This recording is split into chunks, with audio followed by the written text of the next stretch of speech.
Massacre. Massacre. Massacre. Massacre. Don't you love it?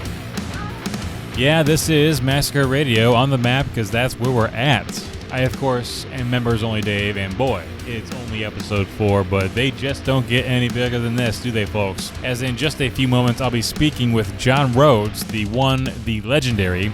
He stopped by to talk all things reptilian humanoids and drops a couple of juicy nuggets along the way. You are not going to want to miss that. And then, you know how in the first episode of Massacre Radio I spoke with Aaron Crowell about UFO wreckage recovery, David Gresh, and the like? Well, that was a popular segment, and once word got around, I was meeting people and having conversations with folks I had never dreamed of, okay? One of them gave me some very interesting information that you're going to want to stick around for because it's really something else, okay? But right now we're getting back to John Rhodes. Here's the conversation we had, and listen in to what he says about Washington, D.C. I thought that was eyebrow-raising to say the least. It's Massacre Radio. You're listening to Massacre Radio. Your entree, madam.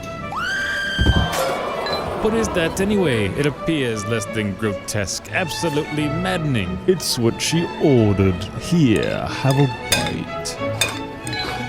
Well? You know, it's not at all what I thought it would be. Massacre Radio. Have a bite. Delightful. We go to the hotline and introduce John Rhodes. He's the guy that introduced Reptilians to society, a coast-to-coast AM legend, and owner of Reptoids.com, the Reptoid Research Center. John, thank you so much for your time today. How's things in your neck of the woods? Really great. No problems on my end. Let's start with this, John. What's your read on the current climate of current UFO disclosure and secret crash recovery programs that have been dominating the headlines as of late? I believe that we're coming towards some sort of a transformative age that we've all waited for. It's a matter of when is the announcement of something other than human having contact with planet Earth, our human beings, when is that going to be convenient and useful for the authorities to make an announcement? I just have to point back to the early 1990s when they started producing a lot more films with characters with reptilian features to their physical likeness. And there's a lot of science behind that idea. You've got evidence from scientists saying that the true possibility is that we might be having contact with a species that is not from necessarily off planet, but one that actually shares our planet with us in remote geological regions. Now, reported this week, Senator Marco Rubio says officials report possession of non-human UFOs with dead pilots. I guess my question, this coupled with the David Gresh report from a few weeks ago, what incentive do these high-ranking officials have to come forward with this sensitive information? Well, it's coming to a point in which it's hard to dismiss anymore. We've got too many whistleblowers coming forward, and we're seeing technologies being employed and evidence of these technologies that's hard to dismiss. We're talking about craft that can fly from 80,000 feet to sea level in less than a second, which is approximately 50,000 miles an hour. Anything inside a craft like that, a human at least, would not be able to withstand the G-force of such acceleration or deceleration. And as far as the crash retrieval evidence, it's been my philosophy from a long time. Unless they're coming on day trips from far outside our galaxy, they may have set up shop here a long time ago and are using resources and minerals and making their craft and parts from products that produced here on Earth. So for the scientists, it's easy for them to dismiss that it's anything but nonsense because they say, look, there's no extraterrestrial material here. What exactly is the connection, if any, between reptilian humanoids and the extraterrestrial? Well, we have a man by the name of Dale Russell, who is a paleontologist. He's now deceased, but a number of years ago in the early 1980s, he actually produced a report for NASA to document what his thoughts were, what extraterrestrial life would look like. What he did is he took a dinosaur named Troodon, and that died about 65 million years ago, and he says, look, most of the dinosaurs were walking upright on two legs. They were getting arms and hands that had opposable thumbs. Their eyes started coming from the side of their heads to a forward point, which means they had stereoscopic vision, which made them better hunters. Their brain case was larger. And he said, given the possibility that some of these could have survived, he says they could have actually evolved into something that was like upright humanoid in appearance, but still remained reptilian with its physiology. So is there a possibility that some breakaway group of creatures, beings, could have evolved also separate and parallel to mankind and have just been smart enough to stay away from us for the most part because we're pretty dangerous? John Rhodes is my guest. John, you touched on a key word there, archaeology. And when I was doing research for this interview, I came across an article on these figures, these artifacts that were found in southern Iraq back in 1923 that some experts believe depict a reptilian humanoid. Talk a little bit about these artifacts and their significance. These were the green terracotta statues from the Ubaid culture of Babylon. So these were found by a gentleman named Woolley, and he brought those forward, and they were, of course, stuck in the drawers of the museums. But when you're looking at them, they clearly show that they are upright humanoid-type beings that had reptilian slit eyes, a slit for a mouth, and a large kind of a conical head. And one of them was actually clutching and carrying a child to the chest as if it could breastfeed. These were fired in a green color. Some of these were actually stolen out of the museums when we had the Iraq I war. The museums were ransacked, and some of these statues, particularly these, were ended up missing. So there seems to be an ancient connection with potentially something that made contact with us that was intelligent. We still have about 80% of all expected life forms on this earth that we have not even had contact with or seen. The majority of it lives underground. The majority of Earth's biomass is not on the surface. It actually lives underground. And keep in mind, even if you're from off planet, you're certainly going to set up shop and not maybe go home every day. So alien cultures, whether it naturally evolved here on Earth or off Earth, are most likely living in remote geological areas and using Earth as a base of operations, or this is where they live now. You know, there have been depictions of serpent-like beings throughout recorded history, and even in the Bible, being referred to as seraphims in the book of Isaiah. These beings have been seen in places like South Carolina, Tennessee, and Austria. What do you think they want with us? Why are they here? I mean, if they are trying to take over the world, they're doing an awfully bad job at it, don't you think? What makes us think they're trying to take over the world? You're talking about humans reacting to something fairly scary. And, you know, when I first came out with this information, there were a lot of people that wanted to attach fantasy type of material to it. And it was real easy to try and scare everybody because they were preconditioned through biblical teachings that anything that looks humanoid and has a reptilian form to it and is talking to you has to be the devil. We are already preconditioned to be fearful of it. So for a lot of authors, it was an easy sell. They just said, hey, let's blame the world's problems on these beings. And that's what happened, and it took off. You mentioned underground bunkers. There have been some reported in New Mexico, among other places, but I wanted to ask you about the Denver airport and its ties to secret underground bunkers that possibly harbor reptilian humanoids. Have you heard about this phenomena, and do you have any insight on it? Well, whether it's the airport or not, Denver in itself is a very, very important location. I believe personally that we are going to abandon Washington, D.C. as a national capital and relocate it to Denver, Colorado. And this has been in the planning stage for a long, long time. And now that we have troops in Washington because of civil unrest, supposedly, that they have not left Washington, they're setting the stages to say Washington became so dangerous for our leadership that they were required to relocate further inland where it's safer. And that location is going to be Denver. The Denver International Airport, which was built as a larger facility to replace Stapleton Airport, there's a great possibility that the airport itself has large underground tunnels and tube shuttle systems that maybe take leadership just as they would in our nation's capital through tunnels and such to other locations. They would have done the same thing underneath Denver International Airport, servicing the area immediately around there. This is where we're going to be looking for in the future as far as the central place from which our country is operated. John Rhodes is my guest. John, what do you think is holding back these reptilian humanoids from announcing themselves to the rest of the world, or has that already happened? Well, what's holding any alien creatures back from making their own announcement? I think we're given a certain amount of self-governance on our planet, and there may be an issue of other alien cultures can't just suddenly land in a football field. So there are a certain matter of rules and governance on the planet. And that's where the Men in Black come in, because they're the enforcers to make sure that secret is actually a secret until it's time for it to come out. And given what we see going on around us in society today globally, I would suggest that kind of time is rapidly approaching.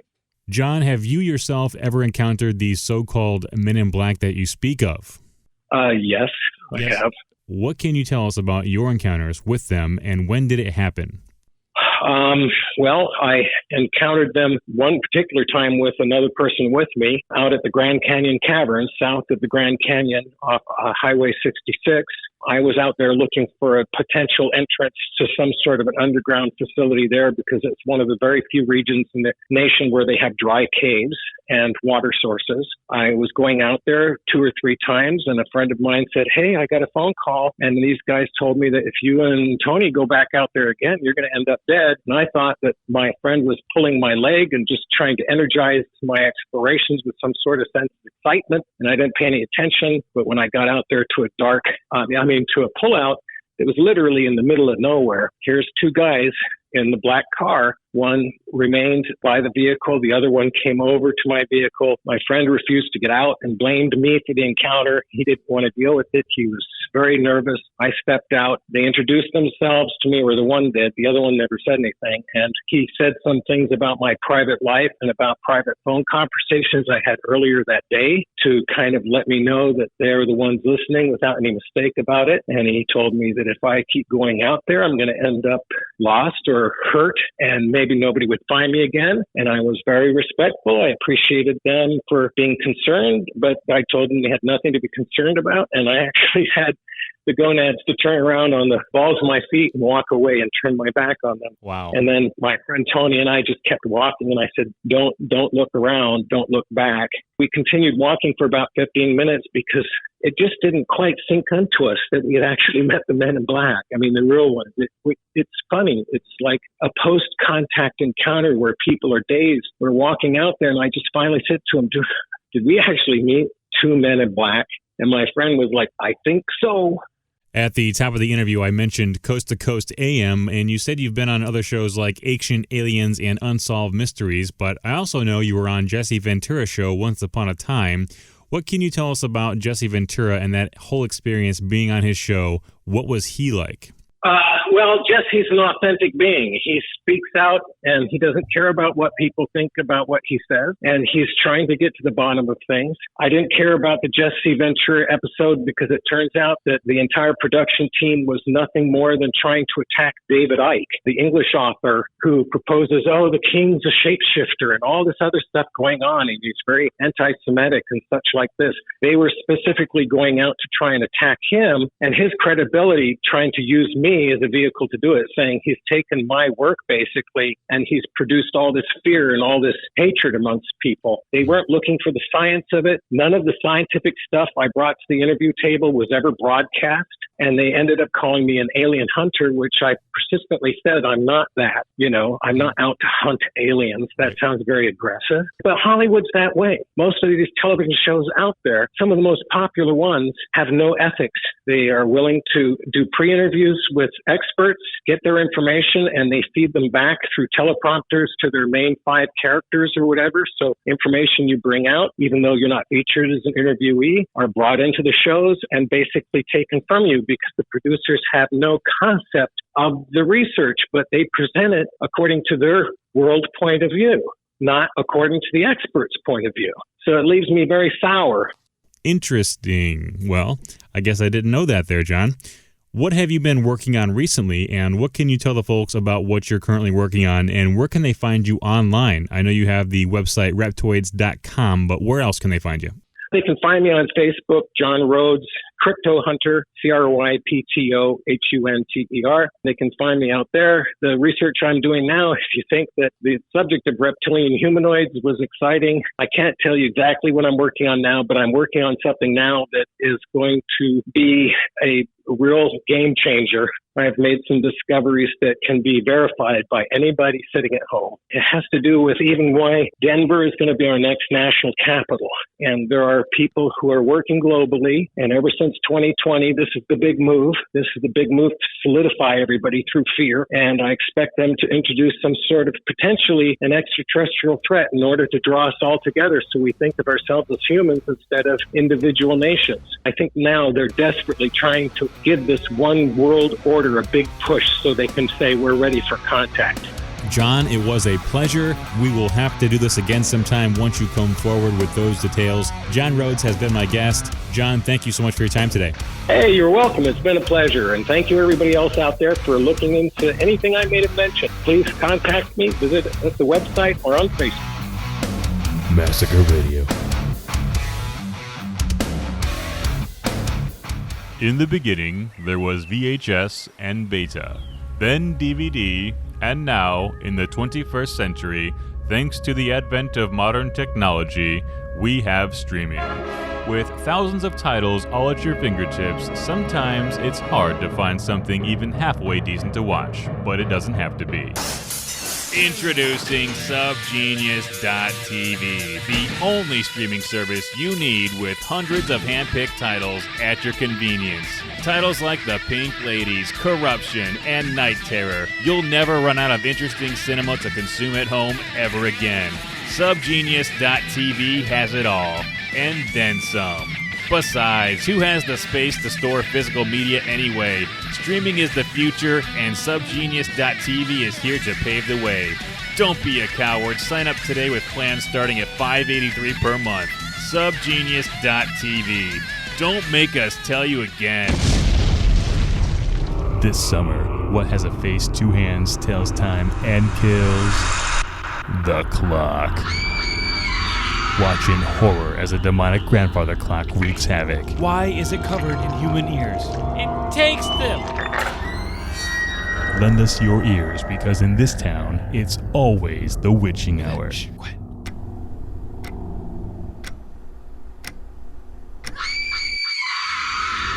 Just give it time. The clock. You don't want to be around when this clock strikes.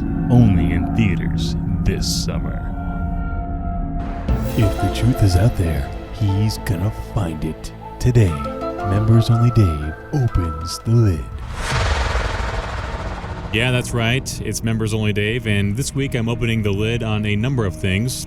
It was a busy week for reptilian humanoids in the news, as arguably the most popular and widely circulated video from last week was that of a woman seemingly in her late 30s on a plane having some sort of freak out. Now, I'll play the audio for you here of the encounter. I'm getting the off, and there's a reason why I'm getting the off, and everyone. The video starts, and you can see the woman walking from the back of the plane to the front, and it sounds like perhaps she's had a few pre-flight pops there at the airport bar, like maybe she was sipping on a Mike's Hard, who knows, but you'll see her gesture to the back here. They can either believe it or they cannot believe it. I don't give two but I am telling you right now, that mother back there is not real. And she claims that the person she was sitting next to is, quote, not real. And it later came out that she said she thought she was sitting next to a reptilian shapeshifter. She seems pretty convinced, having that conviction in her voice. We can all hear it. For those of you who haven't seen the video by now, the camera pans to the back after she points, and you don't really see anyone in particular, nobody who is putting off any red flags or nothing, but very clearly she's seen or experienced something and is highly emotional about it. And you can sit on this plane and you can die with them or not. I'm not going to. Now, as always with a video like this, you'll get a number of factions forming online. There are those who think she's the hottest female ever and who want to take her out, wine her, dine her, 49er. But then you have the other faction who say, what if she's telling the truth? What if she really was sitting next to or nearby a shapeshifter, a sort of reptilian being of sorts, perhaps? You know, one can only suspect, with as popular as this video became over the course of a week, I haven't seen this woman do one interview for any of the major stations, not one. What happened to her? Where is she? Did the reptilians get to her before the media could? It's my understanding that she did in fact get off that flight, but later caught another one to her destination. Who's to say the leader of the reptilian humanoid race or some sort of brand ambassador didn't meet her there and whisk her off to a remote area where she's still being held before she could speak to the media? Am I crazy? Look, all I'm saying is check out the video, consider the facts, and decide for yourself. I was looking at our call screen, and it says here we have a caller who once lived next to a site where wreckage was recovered. Caller, you have the floor. What exactly was that all about? What did you see? Yeah, man, it was, I was just doing my dishes after dinner, about, 8:38, and looked out the window, and there's lights up in the sky. We don't got no street lights running around, so I'm in the country. Kind of weird that there are lights in the sky. So, I don't know what's going on. I call my neighbor, I say, hey, Tim, what's going on? You see these lights out here? And he said, yeah, I see them. And so it was about 5, I don't know what you call it. It was about star shapes, but they weren't 5-point stars like you'd see on a Christmas tree, you know? They were like, I don't know, had a lot of points on them. 5 lights, they're light blue, and they're in the shape of a V, like a flying V guitar without a net. And it just kind of hovered between our houses there, me and Tim, and just kind of sat there for a while, flew away. And somebody got to know something about it, so I'm just trying to put it out there. You know, it's funny because after the first episode of Massacre Radio aired, I was introduced to someone who works within the military-industrial world and knows people who have worked in these so-called secret retrieval programs. And he wants to be identified only as Agent X. And he's joining us now on the Massacre Radio hotline. Agent X, welcome. Okay, so for weeks now, they've been teasing wreckage findings and having discussions on secret retrieval programs. What are your thoughts? Well, I can certainly tell you the wreckage they are teasing is not the wreckage that we have. So you're saying that you have seen or have firsthand knowledge of a separate retrieval that so far remained unreported? Yes. Okay, so tell me about this additional wreckage. What do we know so far? It's a very difficult concept to articulate. Some of it, it's not built in the way that people would assume that it is built. It is more of an organic structure that kind of creates itself, and some of these are disposable. You mentioned organic material. What do you believe the source of this material to be? Is it of this earth? The organic crafts are made out of a metal substance. It's not something that I say really is organic here, but it is more of a shiny beam. It's really tucked away within the program. It's one of the oldest crafts we actually do have. Do you anticipate either sightings or retrievals of this particular craft you speak of to become more common in the coming months? I believe that's what they're trying to get us to currently believe, but I don't think that is the case. I think what they are actually disclosing is the technology we have made alongside of kind of the retrievals that were in Project Zodiac. I mean, we could just be scratching the surface as far as how deep this actually goes, no? Oh, yes, absolutely. There's agencies within countries fighting, and there's a lot more vehicles out there and captured craft and I guess what we might conceptualize as vehicles in the hands of humans. So I got to ask, when these portions of wreckage were found, did they find any tissue, any alien remains, so to speak? Well, we have to keep in mind when discussing this topic, there's almost a different situation behind every object that we have. So some of it, yes, there has been organic matter. It's uncertain if it was sentient organic matter, but we do have such creatures like that. These are things, I don't know people who've seen these. These have just been, murmurs within the programs. But there are certain types of biological entities that we do have possession of, and at one point were alive. What are your thoughts on David Gresh and his claims and him coming forth with the secret crash retrieval intel? It's uncertain with David Gresh because there is Pentagon influence with a lot of the things he says. He's kind of a hard person to talk about because it might put a target on your back if you do talk about him. He's certainly more credible than most. He is who he says he is. I personally believe he has only been fed a small amount of the story. There has been other articles coming out, such as the 12 crafts that were recovered. That one, I would say, is more in the realm of what is going on. I think in reaction to David Grush, more information has been coming out. It's just, I guess, now a matter of how the public is going to perceive this information and discern what is truth from reality, or truth from fantasy. Agent X, thank you. Absolutely.